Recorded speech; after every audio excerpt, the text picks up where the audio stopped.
네, 오늘 그 일본군 위안부 또 정대협에 관한 정말 입체적인 설명이 있는데요.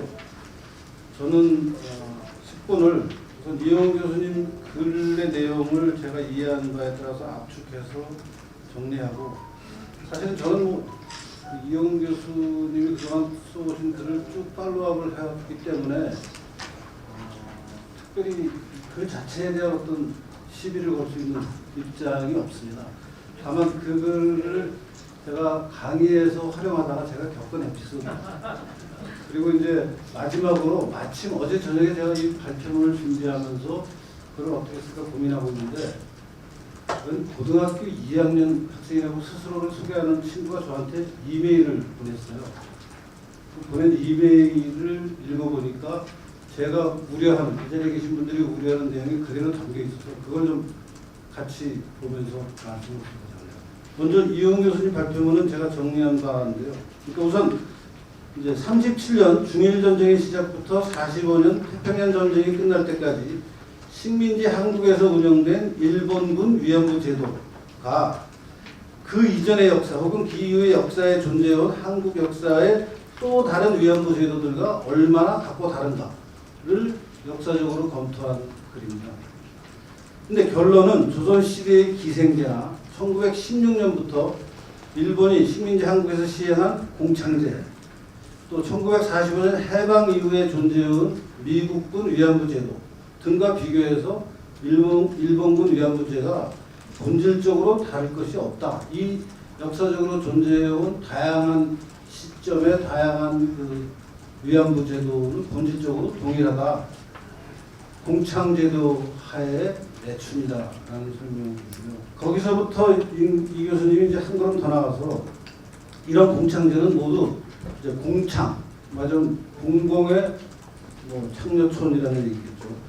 그러니까 국가가 이제 그 공공적인 어떤 성격을 담보하는 역할을 하는 거죠. 국가가 끼어 있고 남성이 여성을, 가부장이 자기가 데리고 있는 여성 식솔을 매춘업자들, 요 네 요인이 합쳐져서 암묵적으로 협력해서 최하층의 가난한 여성을 성적으로 약취하는 부도덕한 일이라고 고발하고 계십니다. 저도 동의합니다. 근데 특수한 게, 사정이 만약에 이렇다면은 그 역사적으로 존재한 모든 시점의 그 공창제의 희생이 된 그 가난하고 그 불쌍한 여성을 다 같이 우리가 동정하고 공감하고 지원을 해야 되는데, 나머지는 다 없어지고 왜 37년부터 45년까지는 일본군을 상대한 위안부에만 그렇게 많은 관심과 그렇게 많은 동정과 그렇게 많은 지지가 있는지가 너무 이상한 일 아니냐. 왜 일본군 위안부는 특권한, 이쪽이 특권입니다. 제가 보기엔 이건 엄청난 프리빌리지를 누리고 있는데, 그 이유가 무엇이냐. 이제 당연히 이영훈 교수님 그걸 반일 종족주의, 우리나라 사람들이 갖고 있는 병적인 심리, 일본만 미워하면 다른 모든 것은 일단 제껴놓고 일본을 미워하는 일에 올인하면 마음에 평화가 온다 하는 식의 이 반일 종족주의 때문에 그런 거 아니냐 하는 거죠. 우리 안의 위선과 모순을 다른, 그러니까 그 일본군 위안부가 아닌 다른 위안부를 우리가 검토하면은 우리가 스스로 갖고 있는 모순을 피할 수가 없고 그 모순을 이겨내는 노력이 힘들고 괴롭습니다. 그것을 피할 수 있는 일본, 그것이 마치 우리에게 마약과 같은 일을 하면서 우리나라 사람들의 정신세계를 지배해서 문제가 심각하다. 조선이라는 국가를 지배했던 왕과 양반의 위선, 혹은 대한민국이 건국되고 나서는 그 건국한 대한민국을 지배하는 집단이 갖고 있는 위선, 가족을 지키지 못하는 남성 가부장의 위선, 돈을 벌기 위해서라면 여성의 가난을 이용하는 것도 마다하지 않는 매춘업자의 부도덕, 이런 것들에 정면으로 맞서야 되는데 그걸 맞서지 않으면서도 쉽게 그 어떤 불편함을 해결하는 방법이 반일 종족주의죠. 반일 종족주의는 일본이라는 적을 비난하면서 그 모든 우리 안의 모순을 덮어버립니다. 그래서 우리 이영훈 교수는 반일 종족주의라는 마약이 존재하는 한 대한민국은 근대 국가를 업그레이드하는 일을 더 이상 진척시킬 수 없는 정말 절박한 상황이 아니냐 하고 개탄하고 있습니다. 이런 분석과 함께 일본군 위안 문제에 대해서 세 가지 통념의 오류를 제공한다. 이건 여기 계신 분들이 얼마나 정확히 알고 계시는지 모르지만 좀 알고 계셔야 될 것 같아서 제가 다시 한번 아까 발표를 하셨습니다만 강조합니다.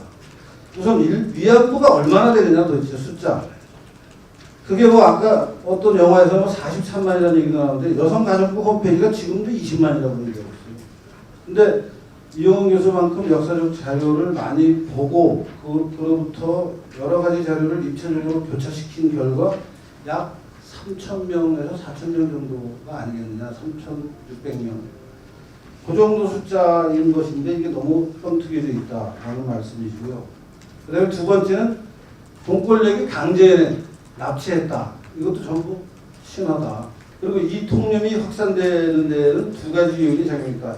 하나는 일본 사람 요시다 세이지가 엉터리 책을 출판한 것을 일본의 아사히 신문이 크게 보도하고 그 결과가 우리나라에 수입이 돼서 이 책이 번역이 되고 그로부터 시작해서 그동안 얘기가 없던 공권력의 강제연행이 많은 사람들에게 사실로 믿음으로 인정받게 됐다라는 문제가 있었다라는 지적이었고요.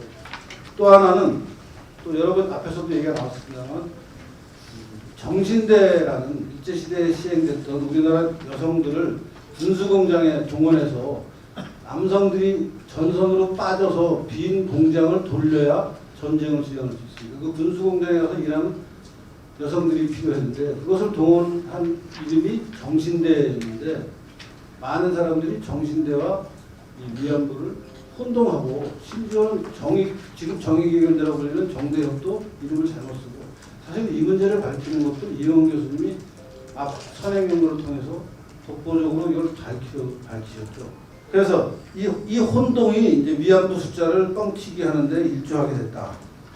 그래서 이용훈 교수는 위안부를 국가의 강제연행 피해자가 아니라 매춘업자가 취업사기 한 것에 피해를 본 사람들로 보아야 된다고 설명합니다. 그 다음에 세 번째는 위안부가 성노예라는 이제 해석인데요.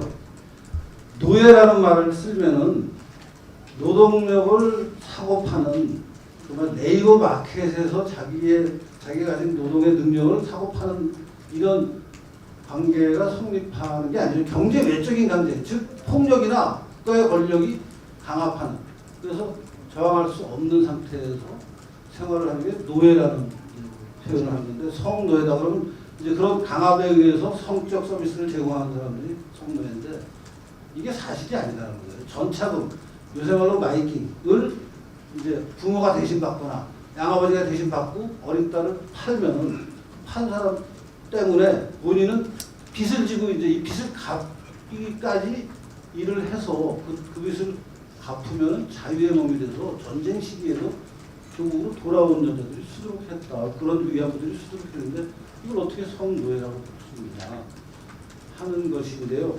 이런 이제 성노예라는 어떤 인식이 지금 뒤에 나오는 고2 학생의 그 편지에 보면 아주 잘 들어가는데 이따 같이 보겠습니다. 그래서 제가 작년 9월 19일에 이제 이런 내용을 가지고 사실 오늘 얘기 나온 거를 제가 모두 다 알지는 못했지만 이제 중요한 대목들을 이해하고 이런 내용을 수업 시간에 제가 얘기를 했었는데 그 얘기가 이제 학생들 입장에서는 너무나 충격적인 얘기를 교수가 하니까 막 굉장히 활기차게 격렬하게 토론을 했었습니다. 물론 그렇다고 뭐 품위를 잃을 정도는 아니었는데 굉장히 격렬한 토론을 했는데 내용이 마음에 안 드니까 이제 맞아 위안부를 매춘으로 본다는 제 견해에 동의하지 못하는 절대 다수의 학생들이 있었던 게 사실이고, 그래서 누군가가 이제 그 강의를 외부 언론에 유출을 해서 그 유출된 녹음 파일을 나중에 어떤 아는 기자가 저한테 전해서 제가 그 녹음 파일을 보고 아 내가 강의에서 정확하게 이렇게 말했었지 하는 것을 다시 알게 됩니다.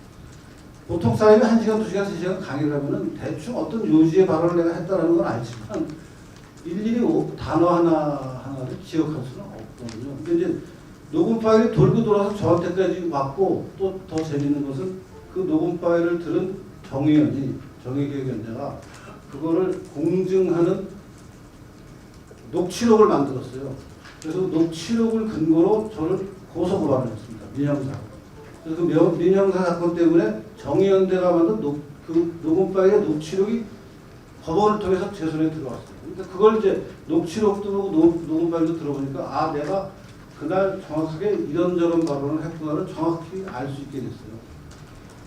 그걸 보니까 이제 뭐 자기 학생들이 아는 어떤 역사 나름대로 자기들이 실체라고 믿었던 역사와 너무 다른 역사적인 얘기를 내가 한 것은 사실인데 그게 마음에 안 들으니까 이제 우선 토착 외구 같은 발언을 한 교수다라는 식의 이제 언론 보도 또 거기에 동조하는 학생들 그 다음에는 이제 그것이 대학이라는 학문의 자유를 보장해줘야 되는 공간에서는 이제 그것만 갖고서는 나를 처벌하고 입에다가 재갈을 물리기가 어려우니까 이제 성희롱으로 끌고 가는 또 작업이 있었고 성희롱은 제가 한 발언은 학생이 연구를 해본 적이 있냐고 나한테 물어보더라고요. 그래서 내가 솔직히 대답을 했어요. 나는 직접 연구한 적이 없다. 이용 교수님 책을 봤다. 그랬더니 이용 교수님 책만 보고 그렇게 얘기하는 거냐 해서 반대편 책도 읽었다.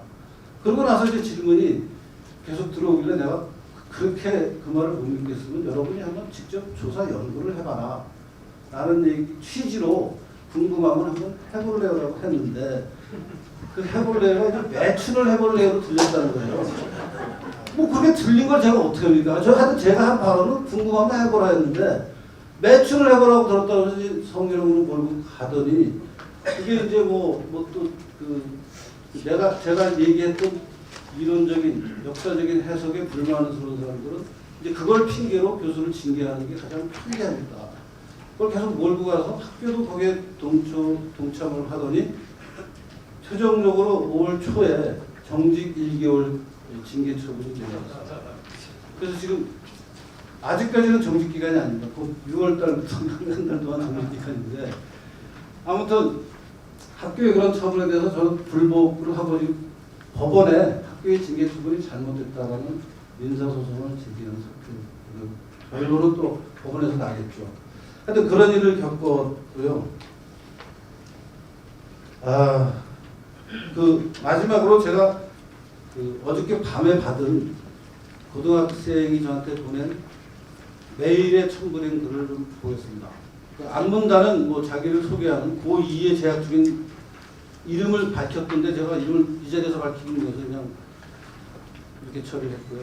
그 두 번째 문단에 보면 세 번째 문단 시작할 때 보시면 할머님들의 말씀에 따르면 하루에 50명 정도 이거 아까 최덕효 대표님이 윤종욱 상 받은 인권운동상 받는 때 이제 하루에 50명 상대했다라는 얘기가 결국은 퍼져서 이제 고등학생도 아는 역사적 가공의 역사적 사실이 되죠. 50명 정도의 일본군을 상대하고 일본군을 상대할 때마다 폭력과 강간을 당했다고 했다. 일본군을 상대해서 돈을 벌어서 자유의 몸이 된 사람들은 그럼 어떻게 된 건지를 전혀 생각하지 않고 있는 거죠. 군표, 현금 받았던 상황에 대해서 모르고 그다음에 그 이후에 이제 생리 중일 때 뭐 어쩌고저쩌고 해서 606호 주사, 뭐 달고진 세막대기 이런 얘기를 고등학교 2학년이 알게 만든 수요 집회에서의 발언이나 만약에 그 수업 고등학교나 중학교의 수업 시간에 이런 얘기를 하시는 선생님들이 있다거나 인터넷에 이런 내용이 돌아다니면 저는 이거는 어린 학생들이에게 노출되지 말아야 될 어떤 19금적인 내용을 이렇게 교육하는 것 자체가 잘못됐다고 생각해요. 근데 지금 이 고2 학생이 그렇게 돌아다니는 것을 철저히 믿으면서 이게 진실로 지금 알고 있는 이 현실을 상대로 저희가 싸워야 되는데 이걸 퍼뜨리는 사람들하고 싸우는 건 오히려 편한데요. 이걸 믿고 이 따르는 고2 학생하고 싸우는 게 정말 피곤합니다. 제가 연세대에서 학생들하고 싸우는 게 얼마나 피곤한지 겪어보지 않으시면 모르지만 자기가 가야 될 학생들하고 싸우는 게 제일 힘들어요. 이 청소년하고 싸우는 게 정말 힘듭니다. 그러니까 청소년들은 이게 진리라고 믿고 있는 거예요, 지금 최덕효 대표님의 그 동상 사진 그런 것들하고 똑같은 거죠. 완전히 있지도 않은 가공한 현실을 그 일본 탄광에서 일본인 노동자가 이렇게 힘든 생활을 한다는 일본 기자가 르포를 작성한 그 기사에 나온 사진을 만들어서 이게 조선 사람이 일본에 끌려가서 생활하는 거다라고 해서 동상까지 세우고 있는 판인 거하고 이 고등학생 2학년이 이런 글을 써서 이 글의 내용이 사실인데 야 또 연세대학교 교수라는 놈이 미친 거 아니냐 이런 편지를 쓰는 이 현실 이걸 어떻게 막아야 되는지 여기 계신 분들 좀 같이 생각해 주시고 또 힘을 모아주시면 좋을 것 같습니다. 검찰에서 무혐의 받으면 축하드립니다. 저도 그렇게 받고 싶습니다.